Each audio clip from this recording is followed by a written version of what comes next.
kita berdoa. Tuhan Allah kami, tiba saatnya kami mau mendengarkan firman. Kami siapkan hati dan pikiran kami. Berbicaralah Bapa. Kuatkanlah kami untuk kami dapat hidup seturut dengan kehendak. Amin. Damai sejahtera Allah yang melampaui segala akal, itulah kiranya yang menguatkan hati dan pikiranmu dalam Kristus Yesus Tuhan kita. Amin. Shalom. Ya, firman Tuhan yang menjadi pedoman hidup kita dalam minggu ini diambil dari Injil Yohanes pasal yang ke-9 ayat yang ke-35 sampai yang ke-41. Saya membacakannya untuk kita. Demikian firman Tuhan. Yesus mendengar bahwa ia telah diusir keluar oleh mereka. Kemudian ia bertemu dengan dia dan berkata, "Percayakah engkau kepada Anak Manusia?" Jawabnya, "Siapakah dia Tuhan, supaya aku percaya kepadanya?" Kata Yesus kepadanya, "Engkau bukan saja melihat dia, tetapi dia yang sedang berkata-kata dengan engkau, dialah itu." Katanya, "Aku percaya Tuhan." Lalu ia sujud menyembahnya. Kata Yesus, "Aku datang ke dalam dunia untuk menghakimi, supaya barang siapa yang tidak melihat dapat melihat, dan supaya barang siapa yang dapat melihat menjadi buta." Kata-kata itu didengar oleh para orang Farisi yang berada di situ, dan mereka berkata kepadanya, "Apakah itu berarti bahwa kami juga buta?" Jawab Yesus kepada mereka, "Sekiranya kamu buta, kamu tidak berdosa. Tetapi karena kamu berkata kami melihat, maka tetaplah dosamu." Demikian firman Tuhan. Saudaraku yang dikasihi Tuhan, dalam hal iman Kristen, Alkitab menggolongkan manusia dalam 3 golongan. Golongan yang kafir, golongan yang fasik, dan golongan orang benar. Dalam perikop ini, ketiga golongan ini nampak sangat nyata dan sangat jelas. Orang yang disebut kafir itu diwakili oleh si orang buta. Orang yang disebut fasik itu diwakili atau ditampilkan oleh para ahli Taurat. Dan orang yang disebut orang benar diwakili oleh para murid Kristus. Dan si orang buta setelah melihat, setelah matanya menjadi melek. Nah, kita akan lihat bagaimana ketiga golongan ini diperlihatkan dalam perikop ini. Kalau disebut kafir, itu dalam bahasa Ibrani raka. Raka itu buta, tertutup, tidak dapat melihat atau terselubung. Jadi kalau disebut orang kafir, orang yang masih tertutup, orang yang masih buta tentang kebenaran. Orang yang masih di luar kebenaran, tetapi ada tetapinya. Tetapi dia terbuka untuk diajar, untuk diberi pencerahan, untuk menerima yang namanya kebenaran. Itu sebabnya dalam Matius 5 ayat 22. Kalau baca Alkitab Matius 5 ayat 22, di sana Yesus melarang kita dengan tegas sekali. Ya, jangan menyebut saudaramu kafir. Jangan menyebut saudaramu kafir. Kenapa? Karena kamu pun dulu juga orang kafir sebelum mengenal Yesus. Orang kafir yang ditampilkan di sini oleh seorang buta yang tidak tahu sama sekali tentang kebenaran, jangankan tentang kebenaran, tentang dunia pun dia gelap. Tetapi dengan polosnya dia rela. Kelopak matanya yang tidak punya bola itu, karena dia buta sejak lahir ya. Diolesi pakai apa? Ludah campur debu tanah oleh Yesus Kristus. Kalau baca perikopnya baik-baik dari atas, Yesus meludah ke tanah, dioleskan, suruh mandi ke kolam Siloam. Siloam artinya yang diutus. Kepolosan hatinya dan tindakan imannya si orang kafir ini menerima pembenaran, menerima kesembuhan, menerima keselamatan, menerima Yesus Kristus. Itulah yang disebut kafir. Jadi kalau orang yang di luar iman Kristen, tentu mereka buta terhadap iman Kristen. Kalaupun mereka mengaku tahu, itu sok tahu. Dan sebaliknya kita juga kafir, buta, gelap terhadap iman orang lain. Kita buta terhadap imannya Hindu, imannya Buddha, Konghucu, Islam. Karena kita bukan orang dalamnya. Kita tidak memahami itu karena memang kita tidak mau paham tentang itu. Tidak mau tahu tentang itu. Makanya mereka menyebut kita sebagai orang kafir. Jangan salahkan, jangan marah. Karena memang kita pun dulu orang kafir sebelum mengenal Tuhan Yesus. Tapi setelah mengenal Tuhan Yesus, menerima Tuhan Yesus, kita dibenarkan. Kita menjadi orang benar, tidak bukan lagi orang kafir. Yang kedua, orang fasik. Itu yang ditampilkan para ahli Taurat ini. Orang fasik itu dalam bahasa Ibraninya rasa. Dalam bahasa Yunani hupokrito. Yang artinya munafik, yang artinya pengkhianat, yang artinya pendurhaka. Dia sudah ada di lingkungan orang benar, dia tahu apa itu kebenaran, tapi dia tidak mau hidup seturut dengan kebenaran itu. Ahli Taurat sudah memegang kitab Taurat. Taurat itu berbicara tentang Mesias. Tapi ketika Mesias datang, mereka tidak mau percaya. Tapi mereka menjalankan ritual agama begitu rapinya. Mereka mentaati aturan-aturan agama. Tetapi mereka tidak menerima, tidak hidup sesuai dengan aturan agamanya itu. Itu sebabnya orang-orang Farisi, ahli Taurat, ketika melihat orang buta itu disembuhkan oleh Yesus, andaikan tadi itu bukan oleh Yesus, andaikan itu oleh dukun, no problem, gak ada masalah. Andaikan orang buta itu disembuhkan oleh dokter, gak ada masalah.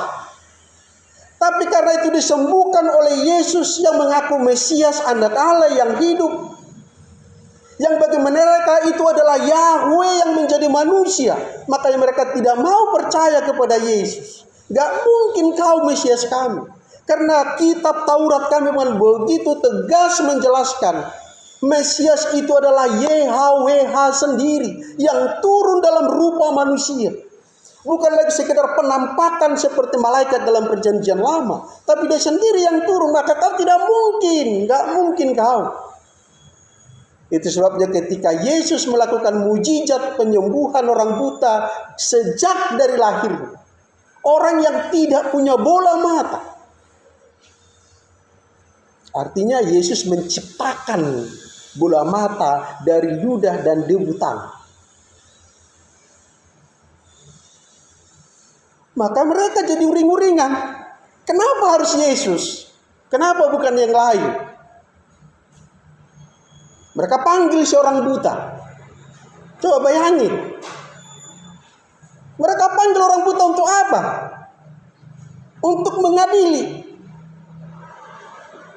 Benarkah kau dia orang buta? Betul. Benarkah kau bahwa kau yang bernama Bartimeus? Dalam perikop yang sama, kitab yang lain, namanya si Bartimeus. Benarkah kau Bartimeus yang buta sejak lahir? Benar.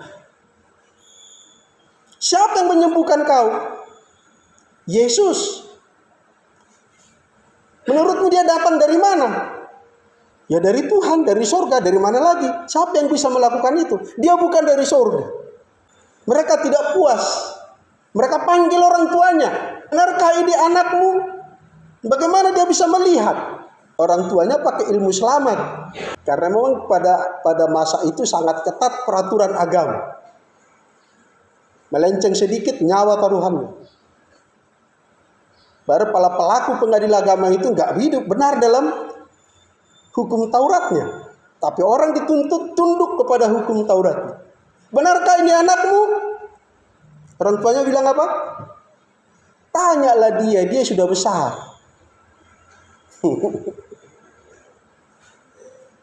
Gak puas juga dipanggil lagi nih seorang buta. Benar nggak kau disembuhkan Tuhan? Jawab si orang buta ini apa? Kau sampai berapa kali lagi ku bilangin, jangan-jangan kau mau jadi ikut muridnya. Apa tak emosi mendengarnya? Si orang buta ini berani berbicara kepada ahli Taurat itu. Jangan-jangan kau ini mau jadi muridnya. Saudara yang dikasih oleh Tuhan, zaman sekarang makin banyak meneliti Alkitab. Bukan kitab suci yang lain. Baik yang ateis, baik yang tidak beragama, baik yang beragama apapun, asik meneliti, mengkritik, mencari apa yang baik bagi mereka di Alkitab. Lalu kita marah. Gak perlu, orang kafir ini udah benar ini, seorang buta ini. Ketika orang mengkritik tentang imanmu, tentang kitab sucimu, bilang aja seperti yang dikatakan orang buta ini. Jangan-jangan kamu percaya Tuhan Yesus. Jangan-jangan kau mau ikut kami juga. Bahkan sampai ada debater muslim dia bilang apa? Ngaku dalam itu live itu ya. Bukan karena dia sudah cinta Alkitab, bukan. Pengakuannya apa? Biasanya habis sholat saya baca Al-Quran. Sekarang enggak. Saya jadi baca Alkitab. Ngapain dia baca Alkitab? Mau cari salahnya, mau cari baunya. Ya enggak masalah. Cukup kita bilang jangan-jangan kau nanti jadi percaya. Selesai. Orang fasik itu dalam Mazmur 10, coba kita lihat. Ada 3 ciri orang fasik di situ dan itu semua ditampilkan si ahli Taurat ini. Mazmur 10 ayat 2 sampai ayatnya yang keempat. Dapat? Karena 1, 2 ya. Karena congkak orang fasik giat ya. Lanjut.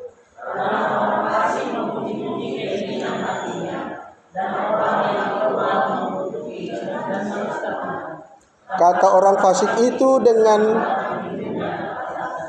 Allah tidak akan menuntut, tidak ada Allah, itulah seluruh pikirannya. Pertama dia bilang apa tadi? Orang fasik itu giat mengejar, menghakimi orang yang tertindas. Pas sekali dengan ahli Taurat tadi. Orang Farisi sudahlah orang yang buta, yang ngemis-ngemis di pinggir jalan, yang tidak masuk hitungan dalam hitungan masyarakat, mendapat kesembuhannya, masih dikejar juga. Orang fasik itu giat mengejar orang yang teraniaya. Madabu lamidege. Bukan ditolong. Kalau ada yang menolong, marah. Bahaya kan? Lalu apa lagi katanya? Memuji-muji keputusan hatinya. Nah, lihatlah, saya pandai kan? Saya hebat kan? Bahkan sanggup merendahkan orang lain supaya nampak dia yang lebih hebat. Itu ciri-ciri orang fasik itu. Ada pendapatnya yang aneh. Tidak ada Tuhan. Kalaupun ada, dia tidak bisa menuntut. Itu ayat 4 tadi kan? Mereka berpikir Tuhan tidak menuntut, makanya sesuka hatinya menjudge seorang, menghakimi orang. Karena bagi mereka bisa mengatur Tuhan.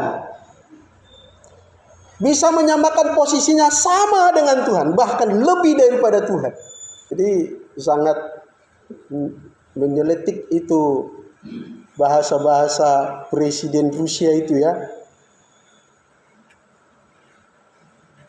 Mau menghadap Tuhan itu urusanmu. Tapi mempercepat engkau menghadap dia, itu urusanku. Itulah dia, orang fasik. Dia siap membunuh Anda kalau tidak cocok dengan hatinya. Dan para pemeluk agama, penggiat agama banyak yang berpendapat seperti ini. Tidak taat pada aturannya, halalkan darahnya, sembelih. Inilah ciri orang fasik. Makanya mereka tidak merasa bersalah, menghakimi. Bahkan bukan hanya si orang buta yang dihakimi, bukan hanya orang tuanya yang dihakimi, Yesus sendiri pun dihakimi. Mereka bilang apa? Hari apa kau disembuhkan? Wah, hari Sabat. Kan? Kau melakukan pekerjaanmu pada hari Sabat. Kau melanggar hukum Taurat. Kau menghujat Allah kami. Karena Yesus menyembuhkan orang buta itu memang pas pada hari Sabat. Jadi jangan heran saudara yang dikasihi oleh Tuhan, di zaman sekarang ini banyak fenomena jungkir balik. Fenomena jungkir balik itu yang saya maksudkan apa? Rohaniawan yang seharusnya saleh, hidupnya tak saleh, bahkan bahasanya tak ubahnya seperti preman. Labelnya rohaniawan. Jangan heran. Jangan heran para pengadil, baik di pengadilan, baik di lapangan pertandingan, sepak bola kah, bulu tangkis kah, banyak keputusannya yang tidak berkeadilan. Jangan heran banyak pengajar-pengajar yang mengajarkan hal-hal yang benar, tapi dia tidak hidup dalam pengajarannya itu. Kenapa? Karena dia orang fasik. Orang yang tahu kebenaran, mengajarkan kebenaran, tapi hidupnya tidak seturut dengan kebenaran. Golongan yang ketiga dari perikop ini manusia adalah manusia yang benar, yang sudah pada jalurnya, bahwa dia sudah ada di jalan yang benar bersama Yesus sebagai jalan, kebenaran, dan hidup. Bagi orang benar, setiap persoalan itu pasti ada akar masalahnya. Dan masalah tidak akan selesai kalau akarnya tidak diselesaikan. Coba kita lihat perikop itu pada ayat apa yang mereka bilang. Ayat 2. Ya. Yohanes 9 ayat 2. Apa mereka bilang? Murid-muridnya bertanya kepadanya, "Rabi, siapakah yang berbuat dosa? Orang ini sendiri atau orang tuanya sehingga ia dilahirkan buta?" Apa akar persoalannya? Inilah ciri orang benar. Ciri orang benar itu tidak menutup-nutupi, tapi membongkar ke akarnya sampai selesai tuntas. Siapa yang salah? Dan Yesus bilang bukan masalah siapa yang salah, tapi Yesus hendak menyatakan kemuliaannya. Allah hendak menyatakan kemuliaannya lewat peristiwa itu. Kita sudah berada di posisi yang benar ya. Kita ini orang benar. Kalau disebut orang benar dalam Alkitab, bukan orang yang tidak punya kesalahan. Orang benar dalam Alkitab bukan orang yang tidak punya dosa. Tapi orang benar dalam Alkitab adalah orang yang dibenarkan oleh Tuhan. Mari kita buka Alkitab kita. Roma 3 ayat 28. Oke. Karena kami, kita baca sama-sama. 2 ya. Karena kami yakin bahwa manusia dibenarkan karena iman dan bukan karena melakukan hukum Taurat. Maka sejak awal kita katakan tadi, orang benar itu siapa? Murid Yesus. Siapa murid Yesus itu sekarang? Saya dan saudara. Pada ketika peristiwa itu, Roh Kudus belum turun. Petrus belum menyangkal Yesus. Yudas belum mengkhianati Yesus. Hubungan murid dengan Yesus Kristus masih mesra. Mereka tetap ada dalam jalur yang benar, jalan yang benar, berada dalam hidup yang benar. Dan kita pun saat ini adalah orang-orang yang telah dibenarkan oleh Allah.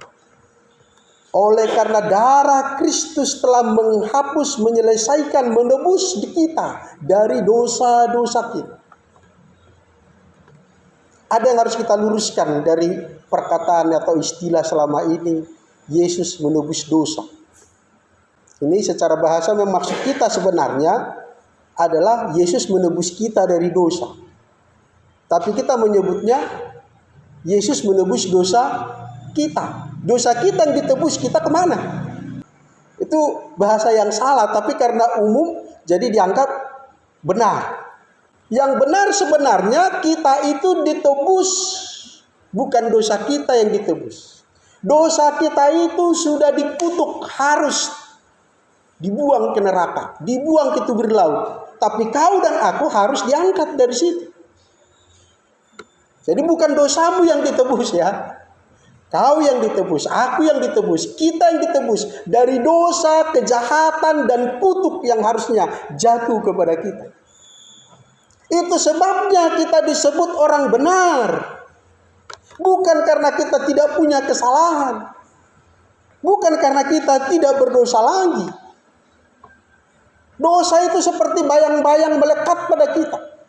Tidak bisa lepas. Yang bisa adalah kita tidak tunduk kepadanya. Yang bisa ialah kita membuang tabiat kita daripadanya. Dan ciri orang benar, selain dari menyelesaikan dari akar masalahnya, yang menjadi tema minggu kita, bersukacita karena percaya. Inilah orang benar. Si orang buta ini bersukacita karena melihat dan percaya kepada Tuhan Yesus. Dan Yesus bilang, lebih berbahagia. Ini kepada Thomas ketika dia menampakkan dirinya setelah bangkit dari mati. Berbahagialah engkau Thomas karena kau melihat dan percaya. Lebih berbahagia lagi mereka yang percaya sekalipun tidak melihat. Makanya Yesus bilang, karena kamu bilang kamu melihat, maka kamu tetap buta. Kamu tetap pada dosamu. Kenapa? Kau tahu kitab suci berbicara tentang Mesias, tapi kau menolak Mesias itu.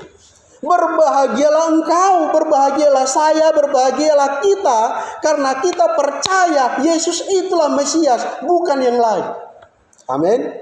Inilah ciri orang benar. Menyelesaikan masalah dari akarnya. Kalau memang ada kutuk nenek moyang, selesaikan itu. Kalau ada jimat yang kau simpan, selesaikan itu. Kalau ada dosa yang terselubung, selesaikan. Jangan simpan-simpan. Itulah ciri orang benar. Orang benar dalam Alkitab itu bukan orang tidak berdosa sekali, bukan, tapi orang yang jujur di hadapan Tuhan. Kalau ya, bilang ya. Kalau tidak, bilang tidak. Kalau memang berdosa, akui berdosa. Itu yang Tuhan mau. Coba kita baca dulu ayat 4. Ini yang harus menjadi tugas kita setiap hari. Sebagai orang benar yang bersukacita karena percaya kepada Tuhan Yesus. Ayat 4 dari Yohanes 9 itu. Kita harus 1-2 ya. Kita harus mengerjakan pekerjaan Dia yang mengutus aku selama masih siang. Akan datang malam di mana tidak ada seorang pun yang dapat bekerja. Tuhan mengajarkan apa kepada kita siang ini? Kalau kau orang benar dan memang kau sudah dibenarkan, maka sebenarnya tugasmu adalah menabur kasih, melayani manusia, menyatakan kasih Tuhan setiap hari selagi masih siang, walaupun hari ini hari Minggu. Tapi hari ini hari beribadah. Lalu kalau beribadah, menolong orang itu bukan ibadah. Justru lebih bernilai ibadahmu ketika kau menolong orang daripada kau duduk hanya sebagai rutinitas mengikuti ibadah gereja minggu ini. Camkan ini baik-baik. Inilah contoh yang diberikan Tuhan ketika Dia menyembuhkan orang buta pada hari Sabat. Jangan engkau bekerja pada hari itu. Jangan engkau memperkaya diri pada hari itu. Jangan engkau mencari rezeki pada hari itu. Hari itu hari yang khusus menyatakan kasih ilahi kepada dunia. Menyatakan kasih Tuhan kepada setiap orang tanpa memandang rupa, tanpa memandang agama. Hari yang khusus ini Hari Minggu yang kita khususkan ini menjadi sebagai sabat perhentian bagi kita. Adalah hari menyatakan kasih Tuhan.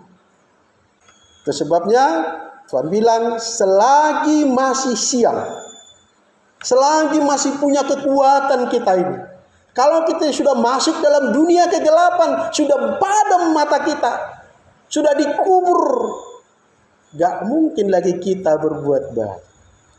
Selagi masih siang, selagi masih di atas permukaan bumi ini, bahkan orang yang mau mati pun masih bisa menuliskan wasiatnya,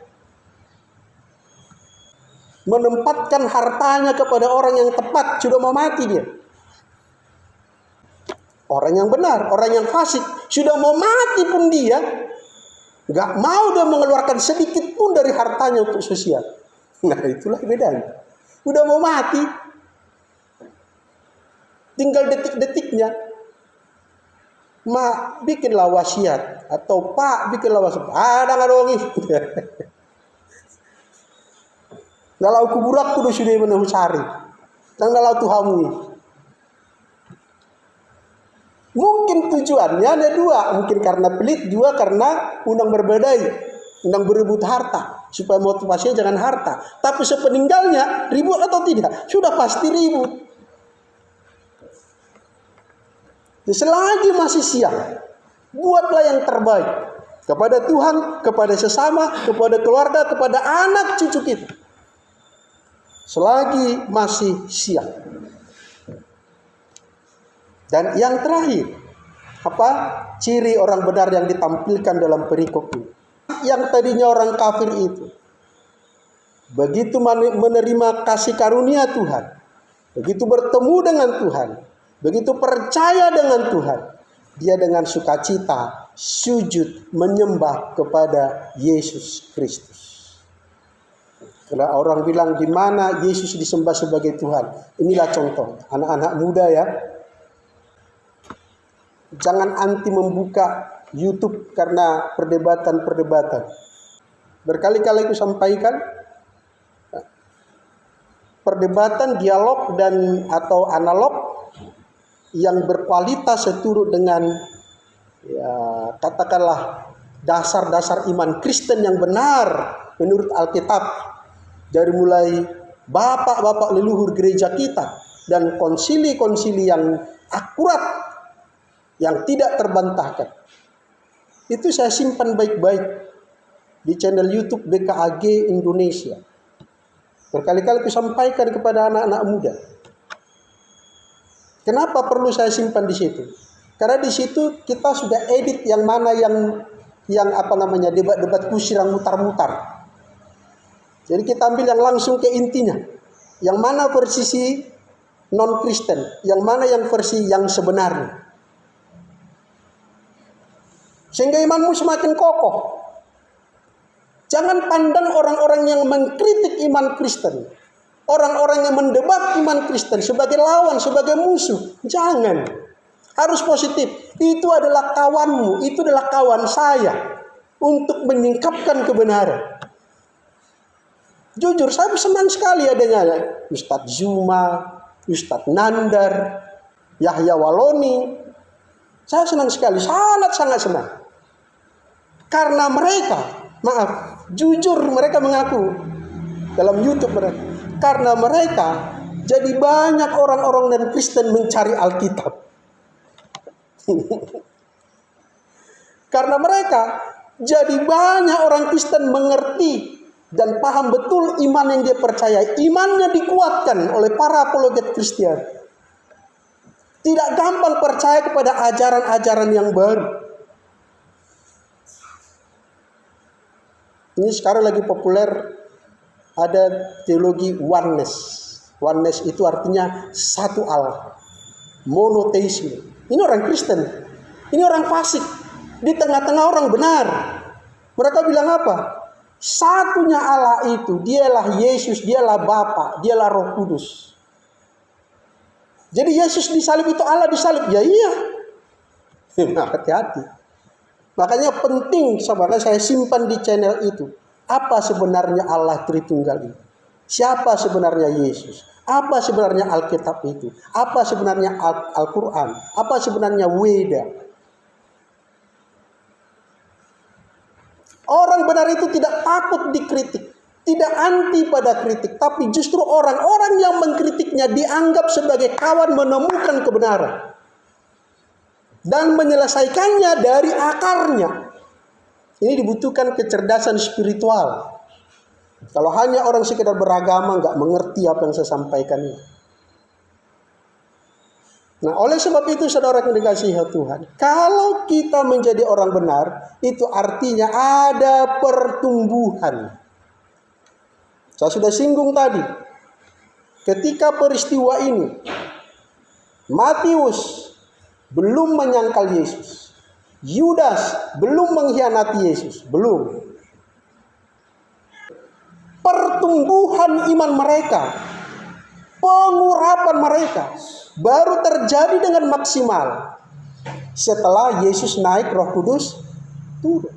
Roh Kudus sekarang sudah ada bersama dengan kita. Roh Kudus itu ada yang di dalam saya, yang di dalammu, yang di dalam para pendeta, sintua, guru jemaat dan jemaat itu satu. Bukan secuil-secuil. Roh Kudus secuil di hati saya, secuil di hatimu. Gak ada hubungan Roh Kudus saya dengan Roh Kudusmu, enggak. Roh Kudus itu satu dan esa. Dialah penyataan Allah di dalam dirimu. Dialah menguatkan imanmu. Dialah membuat engkau kuat berkata, para pengkritik, para debater itulah sahabat saya. Dan oleh karena mereka, saya bisa memberitakan kebenaran kepada seluruh dunia. Sehingga setiap orang bisa melihat, bisa membaca dan percaya. Tapi harus waspada. Orang fasik itu tinggal di tengah-tengah orang benar. Maka waspadalah dengan mereka. Fasik, pengkhianat, munafik, durhaka.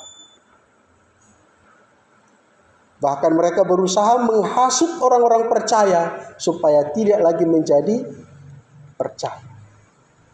Waspadalah sebelum hari menjadi malam. Tetaplah kuat imanmu, bersukacitalah ketika engkau beribadah menyembah Yesus. Jangan karena keterpaksaan. Si orang buta ini bersukacita menyembah Yesus. Murid-murid Yesus setelah Roh Kudus turun, mereka bersukacita. Bahkan ketika mereka dianiaya, sejarah gereja mencatat perempuan-perempuan gereja pada masa itu lebih memilih menutup auratnya daripada lari dari cengkraman singa dan serigala. Punggungnya dicabik-cabik serigala, dia tetap menutup aurat. Kenapa? Karena iman. Dari lagu kita tadi sangat luar biasa itu. Lupakan dirimu, sembah Yesus. Lupakan diri, lupakan dirimu. Selesailah dengan diri. Karena kalau dirimu itu banyak tuntutanmu, banyak maunya. Selesaikan dirimu. Bersukacitalah, kau telah mengenal Yesus. Yesus bersamamu. Dia menyelesaikan persoalanmu dengan caranya sendiri. Tapi ketika engkau pasang akalmu, kau susah sendiri. Andalkan Yesus, bersukacita kenal Yesus, sembah dia dengan sukacita. Amin. Mari kita berdoa. Bapa, kami telah mendengarkan firman-Mu. Firman-Mu ya dan amin. Kami berdoa Bapa supaya kebenaran-Mu bercahaya seperti terang surya dalam hati kami masing-masing. Orang-orang tebusan-Mu yang sudah Engkau benarkan oleh karena karya Kristus. Karya penebusan Kristus. Kami tidak lagi menjadi kutuk. Kami tidak lagi harus menjalani hukuman dosa. Karena dosa kami telah diselesaikan. Dan kami telah ditebus. Dimeteraikan sebagai anak-anak Allah. Yang berhak atas waris surga. Berhak mengendalikan kuasa-kuasa di dunia. Dengan kuasa Allah yang ada pada kami. Terpujilah Engkau Bapa. Dalam nama Yesus kami berdoa. Amin.